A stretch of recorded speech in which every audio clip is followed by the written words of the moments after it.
우리 성경을 읽을 때에 조금 빨리 읽으시려고 하는 분은 조금 천천히 해주시면 좋겠고, 조금 늦게 읽으시고 조금 빨리 해서 이 템포를 좀 서로가 좀 맞췄으면 좋겠습니다. 그래야 더 큰 은혜가 될 줄로 믿습니다. 다음부터 꼭 이렇게 읽는 속도를 서로가 좀 이렇게 듣고 조절해 주시면 고맙겠습니다.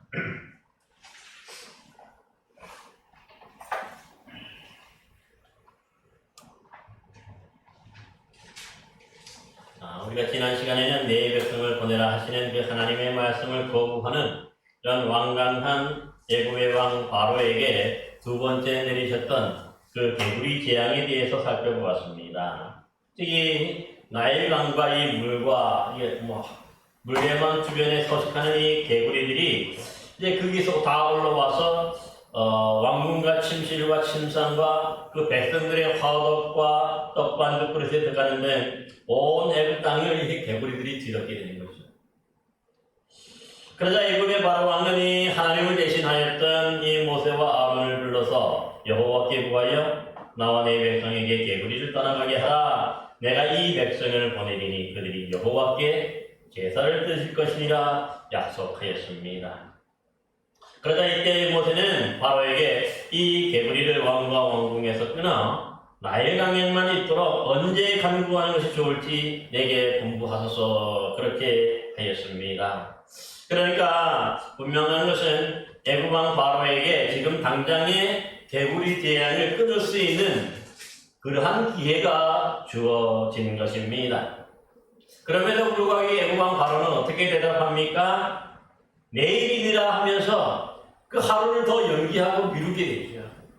그러므로 어떻습니까?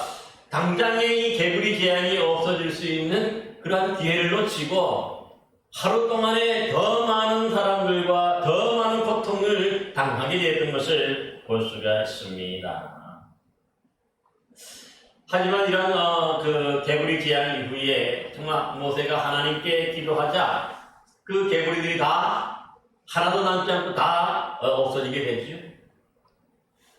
그래서 이 숨을 들 수 있는 그런 어떤 공간이 생기자 어떻게 합니까? 바로가 다시 자신의 마음을 완강하게 하여서 또 이 약속을 스스로 한 약속을 어기고 저버리는 것을 볼 수가 있습니다. 그러자 이번에는 하나님은요, 그 세 번째 재앙은 어떠한 경고도 없이 바로 그 재앙을 그들에게 내리는 것을 명령하시는 것을 볼 수가 있습니다. 16절, 19절 말씀을 보시기 바랍니다. 여호와께서 모세에게 이르시되 아론에게 명령하기를 내 지팡이를 들어 땅에 티끌을 치라.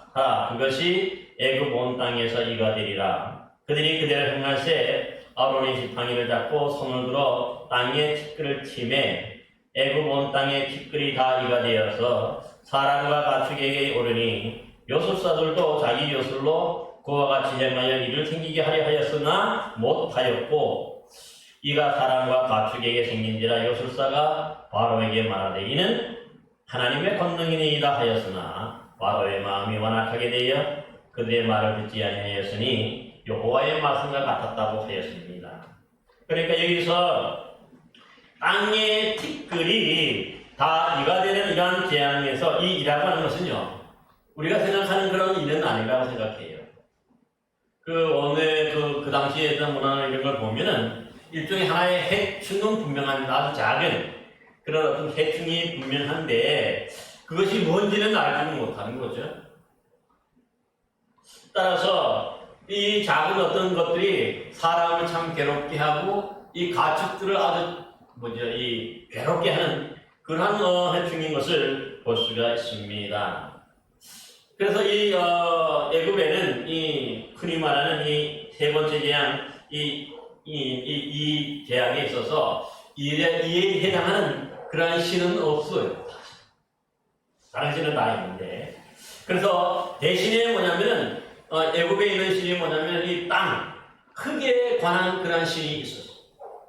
즉 애굽 사람들은 이 흙, 땅 자체를 뭐냐면은 하나 거기서 생명을 주는 어떤 그런 근원체라고 보아서 그 땅을 다스리고 흙을 다스리는 그런 신이 있다고 보았던 것이죠. 그래서 이 땅과 흙은 그 게브라라는 그런 신이 있는데 그 신의 몸뚱아리가 바로 이 땅이다, 흙이다, 그렇게 생각했던 것이죠. 그러기에 이 흙에서부터 흙이 있기 때문에 그 흙에서 바로 생명을 주기 때문에 이 생물들이 살아갈 수 있다고 믿었던 것입니다. 하지만 지금 그동안에는 어떻게 보면 그들이 믿었던 땅의 신으로 인해서 이런 해충이 이 사람들의 몸을 해롭게 하거나 짐승들의 몸을 해롭게 하는 일들이 그렇게 많지는 않았던 것 같아요. 그렇지만 지금 어떻습니까? 전혀 기도하지 않았는데 하나님께서 이 아론을 통해서 그 지팡이를 통해서 땅에 티끌을 날려서 다 이가 되라 그러니까 이 모든 티끌들이 땅 흙이 뭡니까? 다 변하여서 이가 돼. 해충이 돼. 그래서 사람들에게 기어오르고 짐승들 가축들에게 기어오르니까 그 가축들도 이 괴로우니까 잠을 못 자고 사람들도 뭡니까? 괴로우니까 잠을 자지 못하게 되는 것을 볼 수가 있습니다. 그러니까 여기서 보여주고자 하는 것이 뭘까요? 이 세 번째 재앙, 이 재앙에서 보여주고자 하는 게 뭐냐면은 바로 정말 이 땅을 다스리고 이 흙을 다스리는 신이 누굽니까? 이 어떤 개불락하는 이집트가 숨기는 그런 신이 아니라 하나님이 정말 이 모든 땅도 다스리고 그 생명을 다스리며 하는 것들을 지금 분명하게 보여주는 거죠. 그들이 믿는 이 개불락하는 신이 이제 오히려 사람들이나 이 짐승들에게 괴로움을 주고 고통을 주게 만듭니다. 이게 신이 아니죠. 그래서 이 사건을 통해서도 뭐냐면은 하나님만이 참 신이고 애굽에서 섬기는 그런 개불락한 신은 자체는 뭡니까? 다 거짓이고 우상이다 하는 것들을 분명히 드러내는 것이죠. 하나님이 더 센 신이다. 하나님이야말로 진짜 신이고 그 땅을 다스린다고 믿는 애굽의 신은 다 가짜고 다 우상이다 하는 것들을 분명히 증거해 주는 것을 볼 수가 있습니다. 그리고 이 세 번째 이 재앙에서 중요한 것이 하나가 있어요. 뭐냐면은 오늘 본문에도 보니까 애굽의 여선수들이 지금까지는 다 따라했었어요. 지금까지 세 가지 이적이 있었죠. 첫 번째, 이 지팡이가 뱀이 되고 뱀이 지팡이가 되는 그러한 이적도 따라했고 또 나일 강물을 떠서 피가 되게 하는 것도 이 여선수들도 따라했죠. 그 다음에 이 두 번째 재앙이었던 개구리 재앙, 그게 세 번째 이적이죠. 개구리 재앙은 뭡니까? 그들이 요술사들이 다 따라했어요. 그런데 오늘 이 세 번째 이 재앙에 있어서는 이 요술사들이 흉내내고 따라하려고 했지만 어떻습니까? 하지 못했다고 합니다. 여러분, 그동안 이 잘도 흉내내고 잘도 따라했던 이 요술사들이 어떻게 하찮은 티끌로 이가 되게 하고 해충이 되게 하는 이러한 요소는 부리지 못했을까요? 여기서 바로 뭐 차이가 나냐면 하나님과 이 요소사들의 차이가 드러나는 거죠. 사실 지금 세 가지 이적을 행했었다 그리고 재앙으로는 두 번째지만은 이 모든 것들이 어느 눈썹이 위라든가 뭐 이렇게 해가지고 속일 수도 있고 어떻게 흉내낼 수는 있어요, 비슷하게. 그렇지만 이제 이 세 번째부터는 뭡니까? 사람들이 흉내내지 못하는 거죠. 이 흉내내지 못했다는 것은 뭡니까? 하나님만이 진짜고 이 자체가 이 기적을 행하고 능력을 행하는 것 자체가 하나님의 능력이라는 것들을 분명히 보여주는 것이죠. 차이를 보여주는 거예요.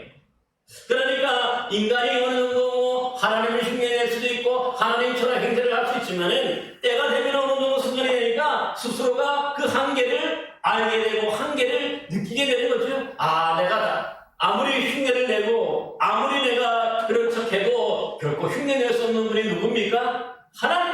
하나님의 능력은 뭡니까? 무한대로인 것을 볼 수가 있어요. 그러게 오늘 이 요술사들도 뭐라고 고백합니까? 19절에 보십시오. 요술사가 바로에게 말하되 이는 하나님의 권능이니이다.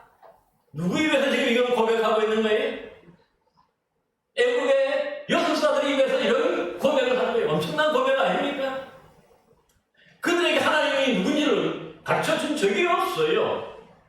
그렇지만 스스로들이 지금까지는 잘 따라하고 문석임을 통해서라든가 이렇게 해가지고 뭡니까 흉내는 내었지만 더 이상 여기서부터는 할 수가 없다는 것을 스스로가 자인하게 되고 이렇게 되는 것 자체가 하나님의 능력으로 이루어지고 행해졌다 하는 것들을 그들 스스로가 이제 증거하는 것을 볼 수가 있습니다.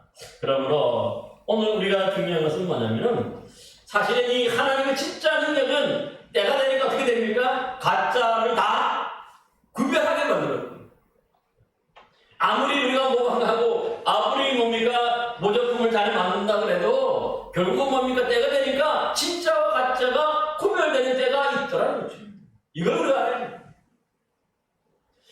우리 신앙인들도 마찬가지입니다. 모든 사람들 보면 좋은 신앙인, 훌륭한 신앙인, 그런 신앙인 같아 보이는데 그러니까 뭔가 흉내를 내고 뭔가 똑같은 것처럼 이렇게 만들어 행동할 수 있지만 때가 되면 어떻습니까? 그 신앙이 가짜인지 또 그 신앙이 진짜인지 구별될 때가 있다는 것을 우리가 기억해요. 그래서 이 하나님의 능력 앞에서 인간의 어떤 능력도 초자연적인 능력도 결국은 앞서지 못하는 거죠. 왜입니까? 하나님만이 어찌 보면 창조주 이 세상을 창조하신 그런 창조주 하나님이시고 이 모든 것들을 가능하게 한 하나님이시기 때문에 그런 거죠. 그래서 이 하나님 앞에 서면 때가 되니까 다 맨 처음에는 그럴싸하고 똑같아 보이지만 때가 되니까 다 가짜와 진짜가 구별이 되고 확연히 드러나서 이 가짜들이 스스로가 뭡니까? 하나님의 능력을 인정하고 하나님을 인정하고 고백하는 그런 모습을 볼 수가 있는 것이죠. 여러분 그러므로 여러분도 오늘 우리 신앙인들도 이러한 그 믿음을 가지고 있어야 돼요. 내가 가짜 신앙, 가짜 믿음이 아니라 진짜 하나님 신앙, 진짜 이 뭡니까 믿음을 우리가 가져야 할 줄로 믿습니다. 그래야 변하죠. 하나님이 우리에게 요구하시는 것이 그러므로 가짜에 속으면 안 된다고 하는 것을 다시 한번 우리에게 깨우쳐주고 있는 것을 볼 수가 있습니다. 이제 그런데도 불구하고 이렇게 이제 그 애굽의 요술사들이 이는 하나님의 능력이라고 그렇게 인정하고 시인했지만 그러니까 뭡니까? 이것으로 게임이 끝난 거죠. 더 이상 요술사들이나 인간의 행동하는 차원이 다르다고 하는 것을 하나님을 알게 되니까 참 하나님을 알게 되었으니까 당연히 바로는 어떻게 될까요? 그 하나님의 말씀에 순종해서 백성을 보내야 되는데 그 후에 어떻게 됩니까? 버리자. 왕노리. 그러자 이제 결국은 이제 네 번째 재앙이 내릴 수밖에 없는 그런 명분이 이제 더 쌓이게 되는 것을 볼 수가 있습니다. 그래서 20절에서 24절 말씀 먼저 우리가 한번 읽어봅시다. 20절, 24절 말씀 시작. 여호와께서 모세에게 이르시되 아침에 일찍이 일어나 바로 앞에 서라. 그가 물이 있는 곳으로 나오리니 그에게 이르기를 여호와께서 이와 같이 말씀하시기를 내 백성을 보내라. 그러면 그들이 나를 섬길 것이니라. 내가 만일 내 백성을 보내지 아니하면 내가 너와 내 신하와 내 백성과 내 집들에 파리떼를 보내리니 애굽의 사람 내 집집에 파리떼가 가득할 것이며 그들이 사는 땅에도 그러하리라. 그날에 나는 내 백성이 거주하는 고센 땅을 구별하여 그곳에는 파리가 없게 하리니 이로 말미암아 이 땅에서 내가 여호와인 줄을 알게 될 것이니라. 내가 내 백성과 내 백성 사이를 구별하리니 내일이 표정이 있으리라 하셨다 하라 하시고 여호와께서 그와 같이 하시니 무수한 파리가 바로의 궁과 그의 신하의 집과 애굽 온 땅에 이르니 파리로 말미암아 그 땅이 방패하였더라. 아멘. 이렇게 여기 보세요. 이 세 번째 재앙이었던 온 땅의 티끌이 해충인 이로 변하는 이런 세 번째 재앙이 그들에게 내렸지만은 이를 인정하지 않고 있는 이 바로 왕에게 이제 하나님은 그러니까 그를 알게 하고 깨우치기 위해서 뭐가 필요한 거예요?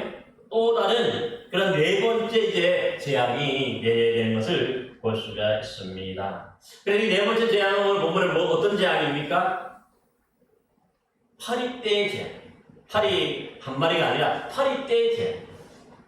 무수한 파리떼가 올라오는 그런 재앙이 되는데 근데 여기도 보면 네 번째 재앙에서 조금은 앞에 세 번째 이 재앙과는 좀 차이가 있는 게 뭐냐면 경고를 또 하죠. 세 번째는 경고 없이 바로 이 재앙만 내렸는데 이 파리떼 재앙이 내리기 전에는 먼저 또 경고가 들어갑니다. 내 백성을 보내라는. 보내지 않으면 이런 파리떼 재앙으로 고통을 주겠다, 고통을 주시겠다고 그렇게 이미 예고하고 경고하신 거죠. 왜 이렇게 경고할까요? 경고하는 이유가 뭐예요? 그러니까 지금 바로 왕에게 이 파리떼가 내리지 않을 수 있는 그런 기회를 주는 거죠. 왜냐하면 그 백성들이 지금이라도 순종한다면, 이 파리떼가 내리기 전에 순종한다면, 하나님의 말씀을 듣는다면, 왜냐하면 그들에게 이 파리떼를 내릴 이유가 없어지기 때문에. 그러니까 하나님은 그냥 무지막지하게 계속해서 재앙만 때려붓는 게 아니라 사실은 이렇게 순간순간마다 그들에게 뭔가 깨우치고 뭔가 그들이 회개하고 그들이 돌아설 수 있는 기회를 늘 주시고 있는 것을 볼 수가 있습니다. 여러분, 그래서 여러분 계시록에도 우리가 살펴봤지만 어떻습니까? 거기에 보면 일곱 인에 대한 그런 뭡니까? 이 심판이 있죠? 진노가 있고 재앙이 있고, 그 다음에 일곱 나팔에 대한 재앙이 있죠? 그 다음에 일곱 대접에 대한 재앙이 있는데, 거기도 보면 뭡니까? 이 경고의 나팔이다. 나팔 자체. 왜 이 나팔이 퍼질까요? 그 이유는 뭐냐면, 이 나팔 소리를 듣고 빨리 돌이키고 빨리 회개하라는 뜻이죠. 그 기회를 주시는 거예요. 중간중간마다. 그냥 계속해서 내리시고 또 재앙만 내리는 게 아니라 중간중간마다 그들이 잊어버렸을까봐 다시 한번 하나님의 뜻이 뭔지를 깨닫고 돌이켜서 회개할 수 있는 그런 기회, 그래서 살 수 있는 그런 기회를 주시는 것을 볼 수가 있습니다. 그러기에 아마 이 바로왕이 이때에 이 하나님의 경고의 말씀을 듣고 돌이키고 그 백성들을 보냈다면 어떻게 될까요? 파리떼 재앙 이후의 재앙은 내리지 않았을 수 있습니다. 그런데 이런 파리떼 재앙이 네 번째 내릴 수밖에 없는 이유가 뭡니까? 이런 하나님의 경고를 무시하고 또 거부한 거죠. 그래서 네 번째 이 파리떼 재앙이 결국은 내릴 수밖에 없는 그런 정당한 사유가 되는 것을 볼 수가 있습니다. 여러분 잘 아는 대로 이 파리떼라고 하는 것은 언제 어디나 있지요. 이 지구상에는 다 있어요. 파리떼. 그런데 여러분, 그렇기 때문에 어떻게 보면 이 파리떼는요, 뭔가 습도나 적당한 온도만 맞으면 이 기하급 수적으로 늘어나게 되는 거죠. 그런데 그 정도가 아닙니다. 여기서 말하는 이 파리떼라고 하는 것 자체가 오늘 그 본문을 보면은요, 가득하다고 표현해요.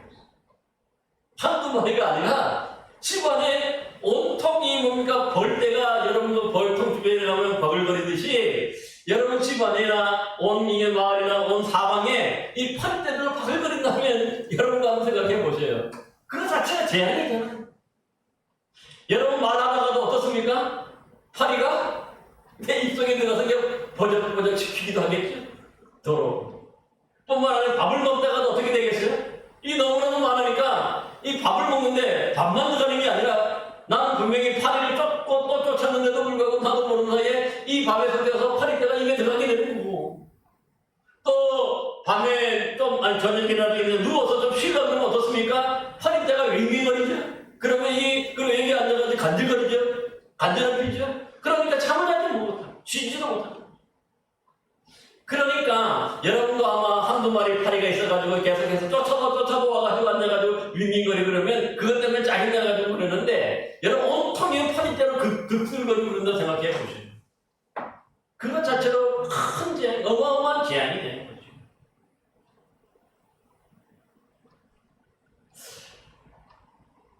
그런데 이런 파리떼를 또 다스리는 그런 애국의 신이 있었어요. 아무도 안 쓰는 신이 있었어요. 여러분 카프리라고 하는, 카프리서스라고 하는 그런 뭡니까? 이 음료수가 있는데, 사실 이 카프리는, 이 케프리라는 말, 케프라라고 하는 말에서 온 건데, 이게 뭐냐면 애국의 신을 뜻하는 말이에요. 파리신. 그러니까 이 땅에 있는 파리를 다스리는 신. 그러니까 파리떼를 해치는 건 아니까 그들을 뭡니까? 해롭지 않도록 잘 다독거리고 다스리는 신이 누구냐면 파리 신이, 이 케프리라 하는 그런 신이 있는 것을 볼 수가 있습니다.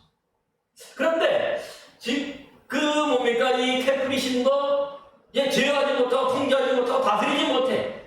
왜? 하나님이 이 역사하시니까 이 파리떼를 움직이시니까 이 뭡니까 케프리 신이 자체가 헛것이고 아무것도 아닌 거라는 것이 드러나는 거지. 하나님의 그 능력 앞에서 이 파리신도 뭡니까 완전히 이 무력화되고 완전히 무상이 되는 것을 분명하게 드러나게 만들잖아요. 가짜와 진짜가 진짜 이제 또 이렇게 분별되고 또 드러나는 것을 볼 수가 있습니다. 그리고 또 오늘 그러니까 여기서 하나님이 분명하게 이 파리떼도 다스린다는 걸 보여주는 거죠. 그렇기 때문에 하나님만이 참신이고 이집트가 섬기는 이런 케프리라는 이 파리를 다스리는 신은 가짜고 다 우상이라는 것들을 분명하게 여실하게 드러내는 것을 볼 수가 있습니다. 또 한 가지 이 파리떼의 재앙에서 중요한 것이 있습니다. 오늘 본문을 한번 보시면 여러분 그 22절 말씀, 23절 말씀 보시면 하나님께서 더욱더 하나님의 힘을 분명하게 보여주는 사건인데 뭡니까? 애국 사람들이 사는 땅과 이스라엘 사람들이 사는 땅인 이 고센 땅 사이를 어떻게 한다는 거예요? 구별한다는 표현. 구별한다는 건 뭡니까? 다르게 한다는 거죠. 즉 뭡니까? 애국 사람들과 애국 백성들이 사는 데는 이 파리떼, 온갖 파리떼들이 득실거리게 만들고 대신에 하나님의 백성이 거주하는 이 고센 땅에는 뭡니까? 파리떼가 한 마리도 없게 만들어 주시겠다는 거예요. 이게 차이고 이게 구별입니다. 그래서 오늘 본문에도 보면 그대로 이루어진 것을 볼 수가 있습니다. 여러분 왜 이렇게 에집트 지금까지 네 가지 세 번째 재앙까지는 뭡니까? 주로 이집트에 있는 모든 사람들, 주의 백성들이나 애국 사람들은 모든 사람들이 똑같이 임했던 그런 재앙이에요. 그런데 이 네 번째 파리떼 재앙부터는 뭡니까? 그것이 구별이 돼요, 장소. 그래서 이 네 번째 재앙부터는 이 이집트 땅 안에 살고 있지만 이 고센 땅, 하나님의 백성들이 살고 있는 고센 땅에는 파리떼가 한 마리도 생기지 않고 앞으로도 계속 그렇게 생깁니다. 구별이 돼요. 그 다음에 나머지 애국 땅에만 이 파리떼가 득실해요.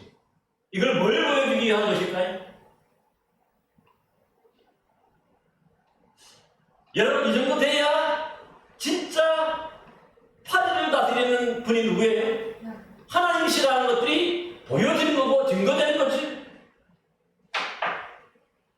이집트 백성이나 애국 백성이 다 이제 뭡니까 똑같이 내리면 이 정말 하나님의 능력이 맞는지 하나님의 진짜 신인지 그 구별하기는 힘들 수 있어요. 그러나 이제부터는 뭡니까 좀 더 명확하게 주의 백성들에게는 이 모세를 통해서 언급하는 이런 제안들이 하나도 임하지 않아요. 고센 땅에는 하나도 임하지 않고 이제 다른 애국 땅에만 애국 백성들에게만 이 재앙이 내리는 것을 보지요. 그러니까 뭡니까? 이것 자체가 하나님이 진짜 신이고 애국에서 섬기는 신들은 다 가짜 신이라는 것들을 분명하게 보여준 것을 볼 수가 있습니다. 따라서요. 오늘도 마찬가지로 때로는 우리가 어떤 때로는 보면은 이 땅에 있는 사람들이나 주의 백성은 똑같이 어려움을 당하고 똑같이 힘든 일을 당할 수가 있습니다. 뭐 전쟁도 마찬가지고 전염병도 마찬가지고 그죠? 뭐 믿는 사람들이나 믿지 않는 사람들이 다 똑같이 어떻게 보면은 그런 임하는 그런 재앙이 있습니다. 여러분 이러한 모습을 그 요한계시록에서도 보면 똑같아요. 일곱인 재앙에서도 보면은 뭡니까 맨 처음에 이기려고 하는 정복력, 그 다음에 귀열 사태가 일어나고 전쟁이 일어나고 그 다음에 뭐냐면은 전염병이 일어나요. 그래서 사람의 4분의 1이 죽게. 그러나 5번째 이 인질 뗄 때부터는 달라져요. 그러니까 하나님의 경고와 하나님의 말씀에는 보면 한 4번, 그러니까 7가지가 어떤 그런 재앙이 있다면 그 중에 4가지는 이 세상 사람들과 주의 백성을 똑같이 내요. 그러나 5번째부터는 뭡니까? 5번째, 6번째를 보면은 그 다음에 이것이 구분이 돼요. 하나님의 백성들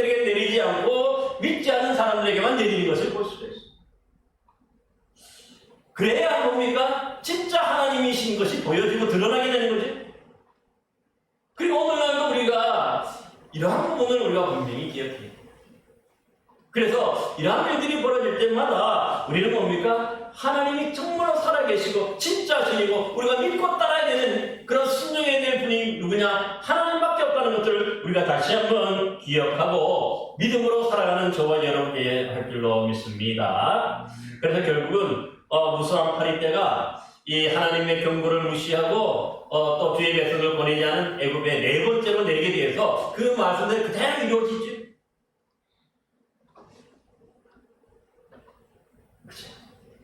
여러분 그런 것은 항상 뭐 그래서 오늘 우리가 여기서 또 한 가지는 늘 기억하는 것이 뭐냐면 이런 뭔가 하나님의 재앙이 내릴 때 그냥 재앙이 내리지는 않아요. 반드시 재앙이 내리기 전에 성경에도 보면 경고가 주어져, 메시지가 주어져, 회개 같은 기회가 주어져. 여러분 그 소돔과 고모라가 멸망받을 때도 어떻게 됩니까? 천사들 통해서 이미 예고가 돼요. 그 다음에 또 그 롯을 통해서도 다 예고가 되죠.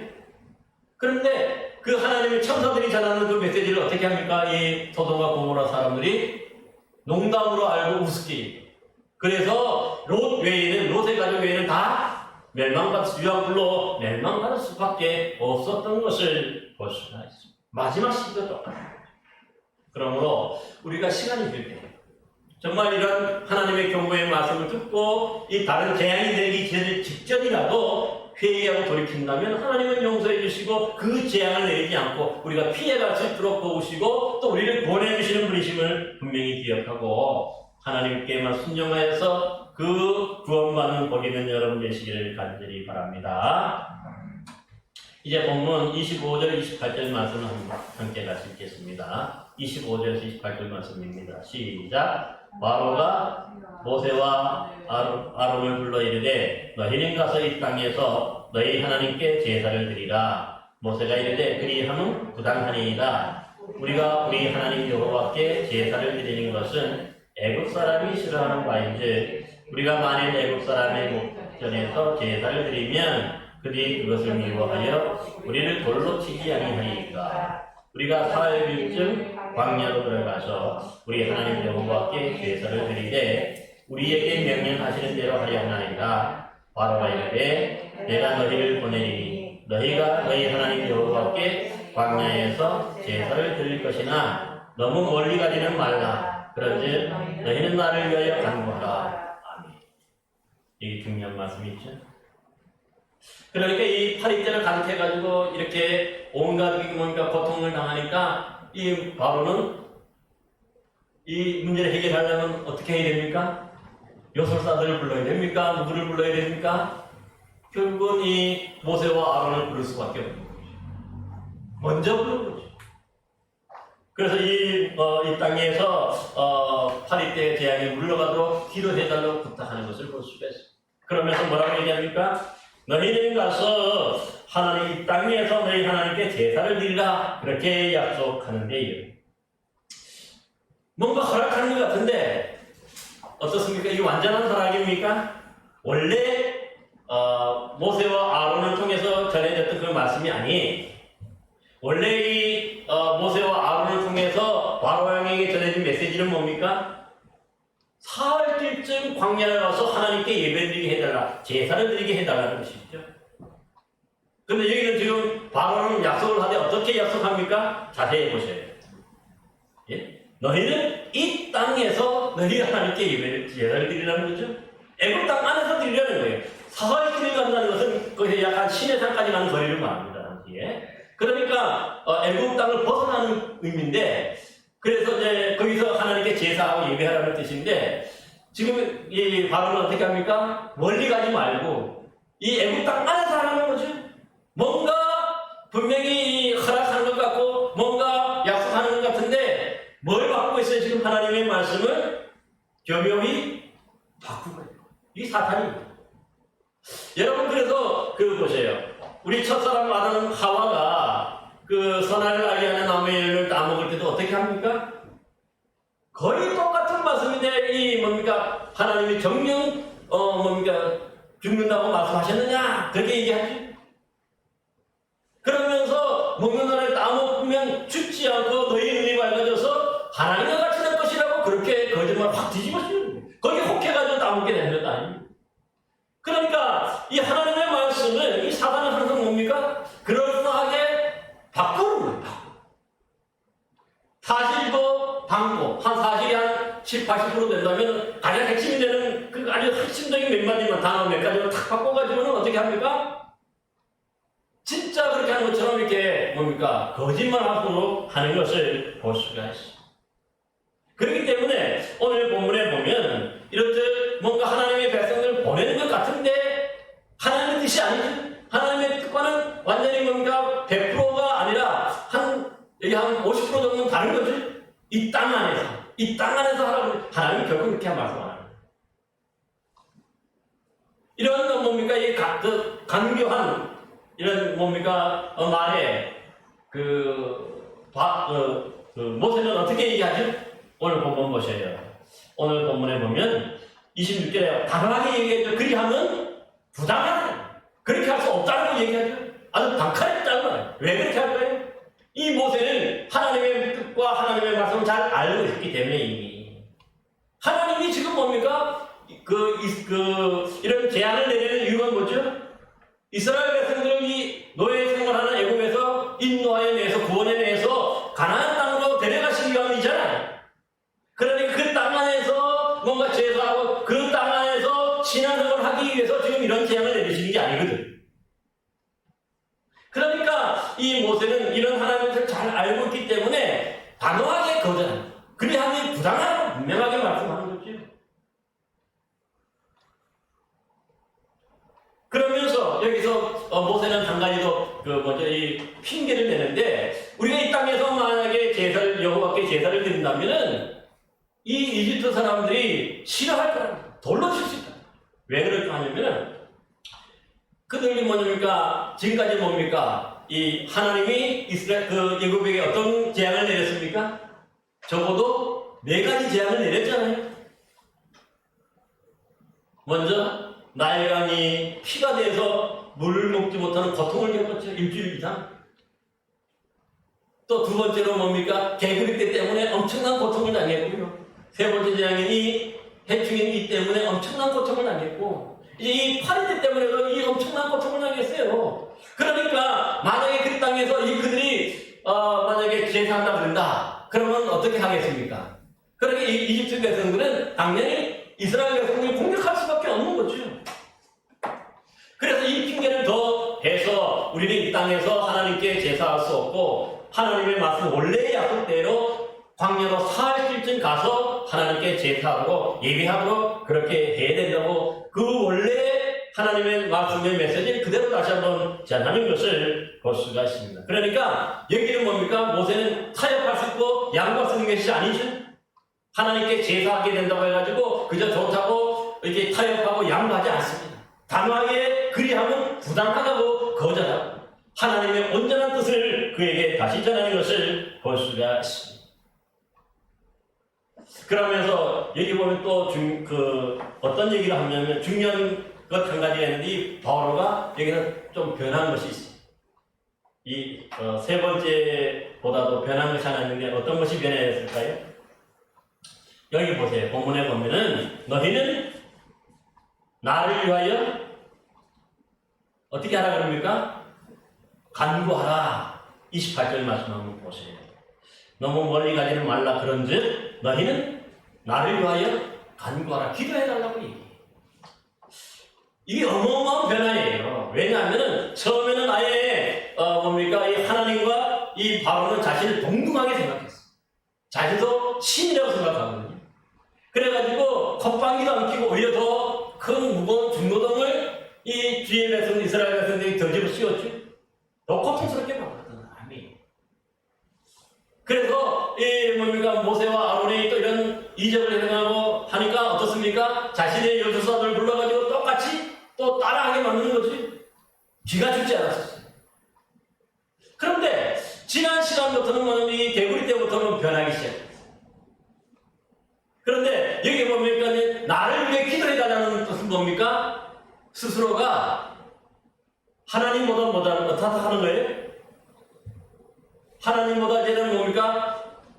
못하고 이제 인간임을 깨닫게 되죠. 신이 어떻게 또 신을 위해서 기도합니까? 신이 자신을 위해서 누가 기도해달라고 합니까? 하나님보다 자신이 낮추고 자신이 못하다고 생각하니까 기도해달라고. 드디어 이제 세 번째 이 재앙에서는 요술사들이 하나님의 능력을 인정하고 스스로가 물러갔는데, 이제 이 파리떼 재앙을 통해서 이제 바로는 더 이상 내가 하나님보다 위에 있거나 하나님보다 더 높거나 하지 못하고 하나님 아래에 있고 인간이다 하는 것들을 이제 드디어 고백하고, 그래서 연약하고 부족하기 때문에 어떻게 하는 거예요? 기도해달라고 그렇게 부탁하는 것을 볼 수가 있습니다. 그렇습니다. 하나님은 이렇게 하나하나 차례차례 한꺼번에 꺾어가는 것이 아니라 계속해서 조금씩 꺾어가는 것을 볼 수가 있어요. 그래서 이 재앙의 강도도 사실 가면 갈수록 더 세진, 더 괴롭고 더 고통스럽고 더 아픈 것을 볼 수가 있어요.